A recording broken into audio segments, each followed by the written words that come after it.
The Holy Grail has arrived. GetTrack V160. We were lucky to find this. Everyone knows the argument who was into the comments reading.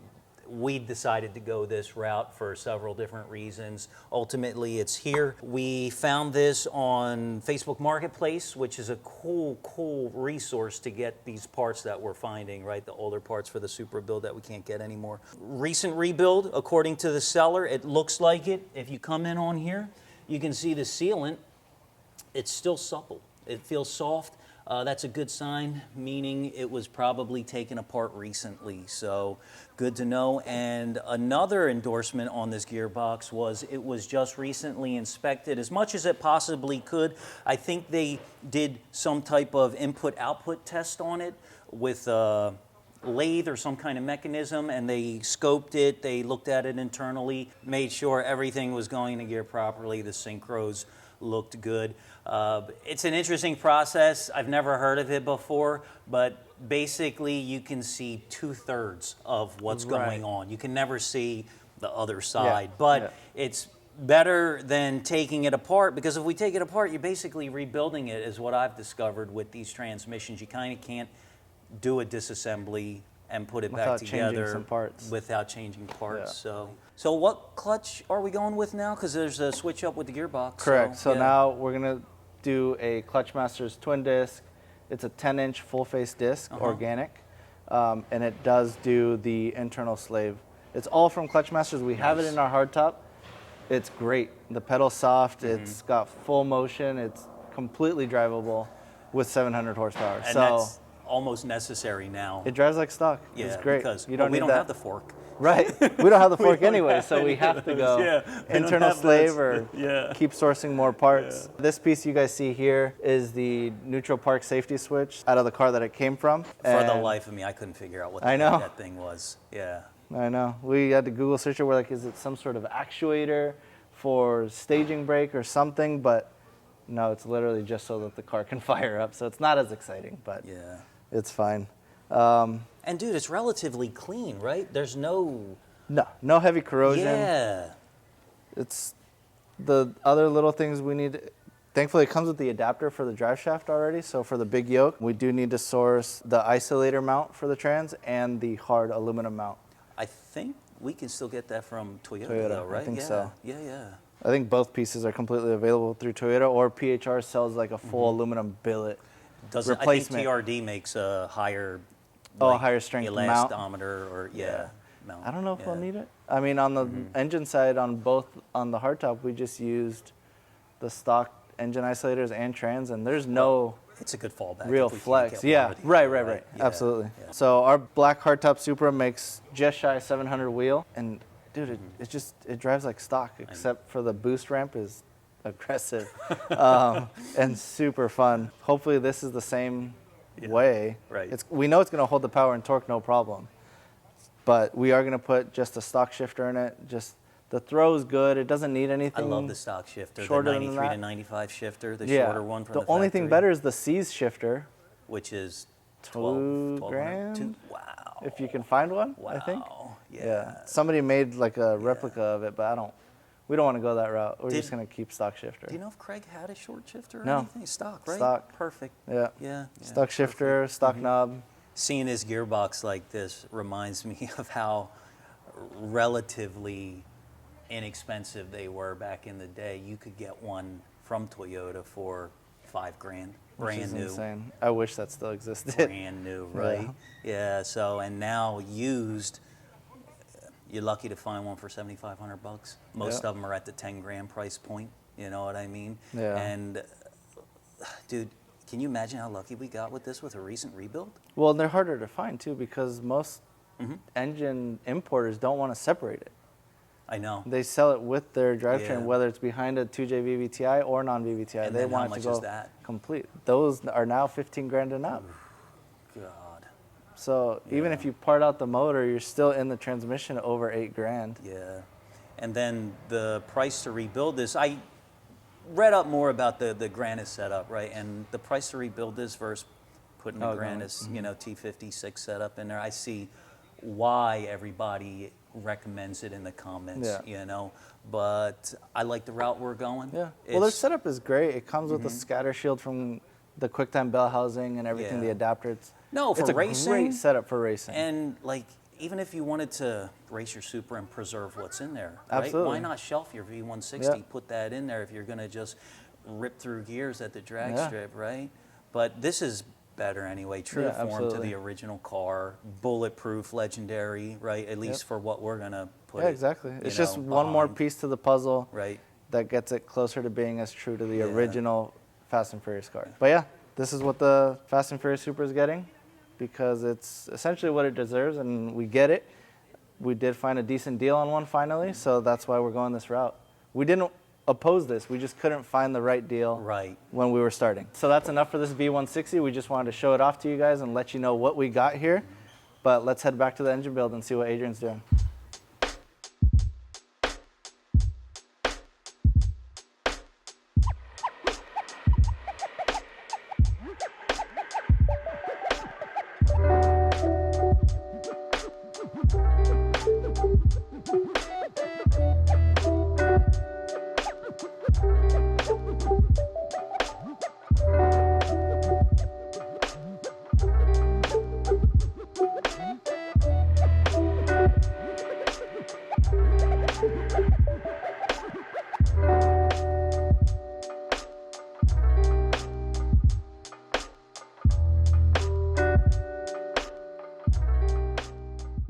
Just got a heads up from Martin. He's the gentleman that does all of the carbon fiber and fiberglass stuff. He wants to show us something on the Supra, so we're coming down here to take a look. He's kind of pre-fitted another bumper he had in his inventory to show how it fits a little better than the bumper we are trying to get fitted.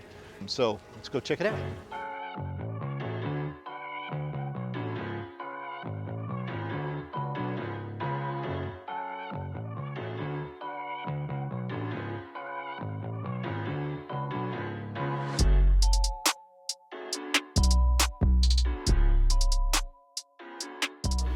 I mean, I guess the big question is could you guys somehow use this top and mount that on the bottom?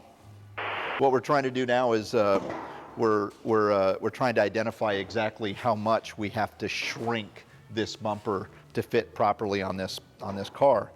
We're trying to get to this end result here. Joe's going to come back and he's going to install the headlights on Monday, and he's going to install these upper reinforcement bars. So, and well, yeah, we'll probably just lay the hood on it. Porque este Alex está bien ancho de los lados, mira. Yeah, the outside's like Ajá. too wide, Entonces, Yeah. so pero, it doesn't meet the okay, fenders. Joe me dijo que él lo quería flash con los fenders, Okay. pero no se puede hacer flash con los fenders porque no se va a ver bien. Yeah, Sí. yeah, it's not supposed to be flush with the fender. Yeah, it's supposed to be like this. You could see it comes out. Oh. It just sticks out a little bit. Yeah. Yeah, but not that much. I mean, it actually has to be, I think it's like that. yeah, this actually goes more like this. Yeah, that's shaping on the So, corner. so you could see that it's shaped. Don't mind this gold or this yellow line. Yeah, that's a But reflection. it sticks out about that far. That's too much. Yeah, but the only thing we wanted to know how much you guys wanted to. How much do you want it to stick out? Well, I could draw on that right now. Because we already know how we're gonna shrink it. You figured that out? Yeah, we're gonna Okay. cut it from the center and shrink it in. Oh, really? Okay. So we don't modify anything right here. See, the important thing is if you cut here, this light, I need this light to fit kind of in the middle of the headlight. You know what I mean? So it's going to have to stay here. So this has to stay here. Is that okay? Sí, ahí se va a quedar. Okay.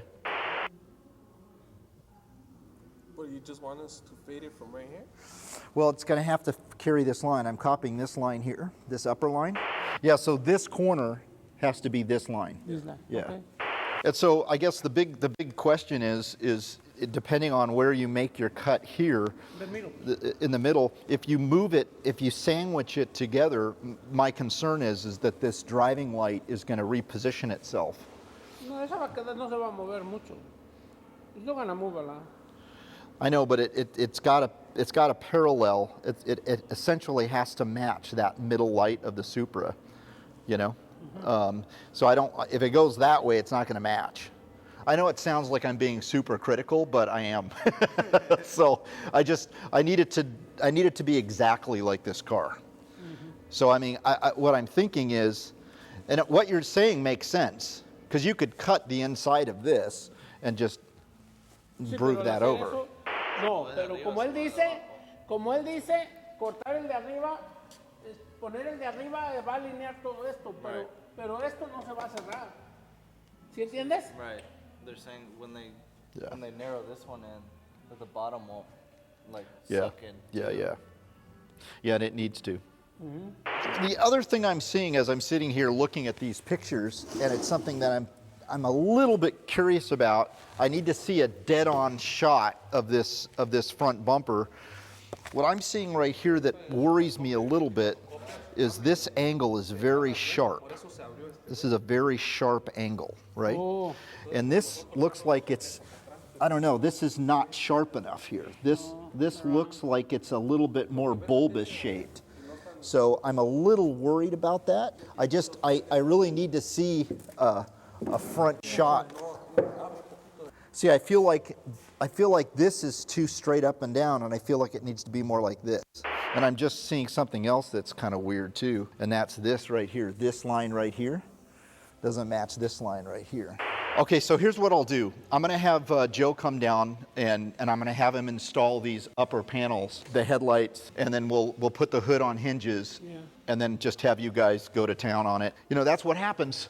That's what happens when people remake someone else's kit. They shape it in a way that doesn't infringe on copying exactly what someone else made, and this is the problem. I mean, I've seen this all too many times. But do you think you could pull this off? The answer is, I don't know. I don't know. All right, you have to play with it a little bit and see. Okay. All right, sounds like a plan. All right, so Monday, I guess we'll get Joe to go to town. Okay.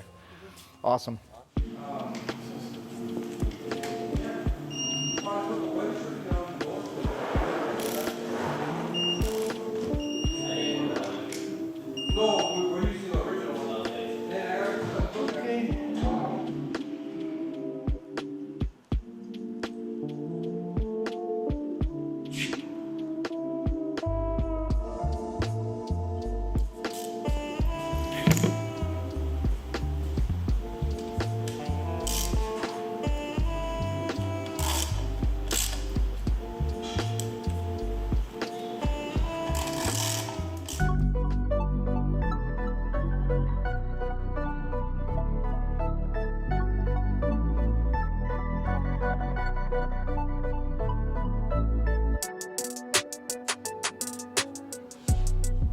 Well, that's one way to do it.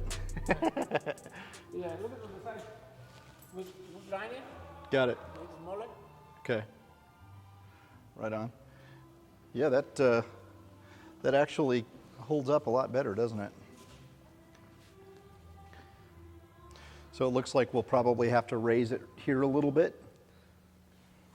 Sí, porque mira, Push it up here a dile bit. que aquí está bien, pero aquí está hundido. Yeah, here's good, but here's dropped down on the Sí. mold of, Okay. on this Todas- bumper. Todas las líneas están mal.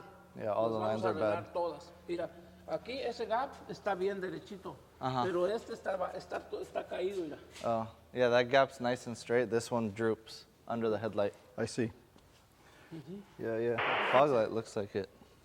The fog light looks good. Yeah. Yeah, we grind it right here a lot. Wow, okay. Awesome. You see? So, I see. and we grind it a quarter right here. And you'll be able to put a little tab holder that Oh, kind of yeah. holds onto the We're fender. gonna put inserts right Okay. here. So I understand this right, from what I'm told, is you guys are gonna do all the modifications to this and then make a mold off of this Yes. and then produce a whole new bumper. We're not even gonna use this. No, we're not gonna use this. Okay. So that's No, why- I agree. I think it's best just to make a whole new, It's better. spit out a whole new Better like that. bumper. That's the thing we need Yeah, to talk that's to why you. I wanna ask If you you. wanna, Oh, to Production do molds multiple or molds. one time. Production or just for one? You guys listening in here, this is your opportunity. So you understand what's happening here. This bumper, we have an option. We could use this bumper, but of course, all of the modifications are going to show and later on down the road. And it just makes sense to use this entire bumper as a tool to make a mold so we could produce multiple bumpers. But this is where it gets interesting because we've done this before, and there are strong molds that could be made that will produce how many copies? 20, 30, 50?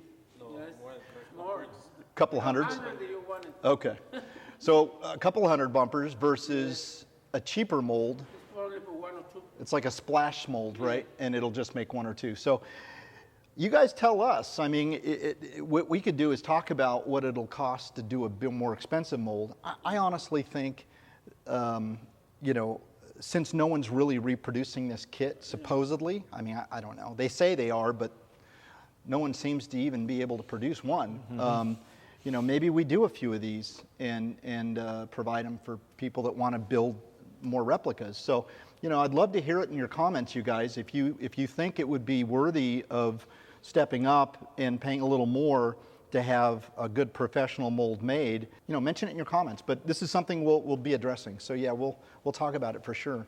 I mean, if you think it's worth doing it, it might even make sense to reshape this hood and do the hood really nicely done and make copies of that hood. Same thing with the side skirts. I mean, at the end of the day, you do the spats, the side skirts, let's shape them the way we need them to be shaped, and we start having a serious conversation about offering this entire kit. Yep. Okay? I think Martine and one other guy are going to actually be coming in here on the days off just to help us push this out so we can give you guys and provide you guys some great content. It's really important, as we said earlier, that we get the side skirt and this bumper and the spats done so we can get our wheel alignment and get our brakes and all that stuff sorted out for the suspension. So this is really crucial to push this progress down the road so we can move on to the other stuff that's going to take a little time. So, all right, Martine, this is awesome. Thank you. Thank you. Thank you. Thank you. All right, guys, so on to the next. We'll do another update here shortly when we get to this getting closer. Stay tuned. It's fun stuff ahead.